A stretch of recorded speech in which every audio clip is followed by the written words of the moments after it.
നൗഫൽ ഇപ്പോൾ മലയാള യൂട്യൂബ് ലോകത്ത് ഒരു വികാരമായി മാറിയിരിക്കുന്നു. ഒരു സാധാരണ യുവാവാണ് അദ്ദേഹം. തൻ്റെ യാത്ര തുടങ്ങിയത് പൈസയില്ലാതെ, വലിയ പ്രതീക്ഷകളില്ലാതെ. എന്നാൽ ഒരു വിശ്വാസമുണ്ടായിരുന്നു. സത്യസന്ധതയോടെ ഞാൻ ഉള്ളതെല്ലാം കാണിച്ചാൽ ജനങ്ങൾ എന്നെ മനസ്സിലാക്കും. ആ വിശ്വാസം തന്നെയാണ് നൗഫലിനെ ഇന്ന് ലക്ഷക്കണക്കിന് പ്രേക്ഷകരുടെ മനസ്സിൽ ഒരു സ്ഥാനത്തേക്ക് എത്തിച്ചത്. ഇപ്പോൾ പലരും പറയുന്ന കാര്യം നൗഫലിന് അഹങ്കാരമായി. കാശുണ്ടായപ്പോൾ ഇപ്പോൾ ഉണ്ടായ കുഞ്ഞിന് ക്രിസ്ത്യൻ പേരിട്ടു എന്നൊക്കെ. എന്നാൽ യഥാർത്ഥത്തിൽ ഇതെല്ലാം നൗഫലിൻ്റെ ജീവിതത്തെ പങ്കുവെക്കാനുള്ള തുറന്ന മനസ്സാണ്. നൗഫൽ ഒരിക്കലും തൻ്റെ ആരാധകരെ, തൻ്റെ പിന്തുണക്കാരെ വ്യക്തിത്വത്തിൻ്റെ പുറത്തുള്ള ആളുകളായി കാണാറില്ല.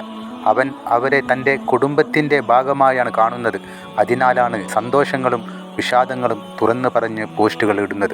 തൻ്റെ ജീവിതത്തിലെ ഓരോ നിമിഷവും സബ്സ്ക്രൈബേഴ്സുമായി പങ്കിടുന്നത് ഒരു പബ്ലിസിറ്റി സ്റ്റണ്ടല്ല, അതൊരു ബന്ധത്തിൻ്റെ അടയാളമാണ്. നൗഫൽ പലപ്പോഴും പറഞ്ഞിട്ടുണ്ട്, ഞാൻ ഉണ്ടാകുന്നത് നിങ്ങളുടെ പ്രാർത്ഥനകളാലാണ്, നിങ്ങളുടെ പിന്തുണ കൊണ്ടാണ്. അത് വെറും വാക്കുകളല്ല, ആ വാക്കുകൾക്കുള്ളിൽ ഒരു നന്ദി നിറഞ്ഞ മനസ്സുണ്ട്. അവൻ തൻ്റെ വീടിനെയും കുടുംബത്തെയും തൻ്റെ പ്രേക്ഷക സമൂഹത്തെയും ഒരേ രീതിയിൽ കരുതുന്നു. അതുകൊണ്ടാണ് തൻ്റെ ഭാര്യ രണ്ടാമതും ഗർഭിണിയായപ്പോൾ സന്തോഷം പങ്കുവെച്ച് നൗഫൽ ആ കാര്യം തൻ്റെ യൂട്യൂബ് ചാനലിലൂടെ പങ്കുവച്ചത്.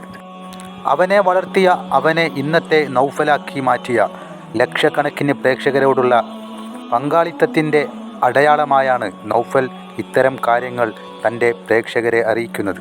ഒരാളുടെ ജീവിതത്തിലെ വലിയ കാര്യം തന്നെയാണല്ലോ ഒരു കുഞ്ഞുണ്ടാകുക എന്നുള്ളത്.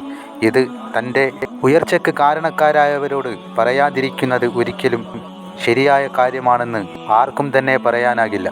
നൗഫലിൻ്റെ ജീവിതത്തിലെ ഏറ്റവും വലിയ അനുഗ്രഹം, പക്ഷേ അതിൽ സന്തോഷിക്കുന്നവർ നൗഫലിൻ്റെ വീട്ടിലുള്ളവർ മാത്രമല്ല, നൗഫലിനെ വർഷങ്ങളായി പിന്തുടരുന്ന സബ്സ്ക്രൈബേഴ്സുമാണ്, ആരാധകരുമാണ്, സഹോദരങ്ങളുമാണ്. അവരാണ് നൗഫലിൻ്റെ ഏറ്റവും വലിയ ശക്തി. ഇപ്പോൾ പലരും പറയുന്നത് നൗഫലിന് പണമെത്തിയപ്പോൾ അഹങ്കാരം വന്നു, ഉണ്ടായ കുട്ടിക്ക് ക്രിസ്ത്യാനികളുടെ പേരിട്ടു എന്നൊക്കെ. എന്നാൽ നൗഫലിനെ തികച്ചും അറിയുന്നവർക്കറിയാം, അവൻ ഒരു യൂട്യൂബർ മാത്രമല്ല, ജീവിതം എങ്ങനെ തുറന്ന് പങ്കുവെക്കാം, എങ്ങനെ വിനയത്തോടെ വിജയിക്കാം, എങ്ങനെ പണം വന്നാലും ഹൃദയം മാഞ്ഞു പോകാതെ നിലനിൽക്കാം എന്നതിൻ്റെ ഉദാഹരണമാണ്.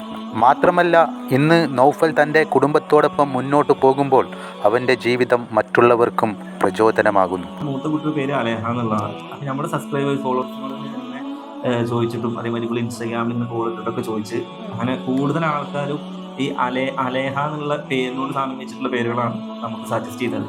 അതിൽ കുറേ പേര്, ഇപ്പോൾ അലൻ ഉണ്ടായിരുന്നു, പിന്നെ Alan Quraish, Alan Malik, Alan Aibak, Alan Yamal, അങ്ങനെയൊക്കെ പേരുകളുണ്ടായിരുന്നു.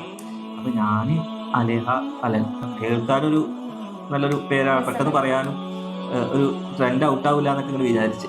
അപ്പോൾ പിന്നെ ഞാനത് ആ പേര് ചൂസ് ചെയ്ത്. പിന്നെ അത് ഇട്ട് കഴിഞ്ഞപ്പോഴാണ് വിവാദങ്ങളായത്. കാരണം പറഞ്ഞ ആളുകൾ തന്നെ പറയുന്നത് ക്രിസ്ത്യൻ പേരാണെന്ന്.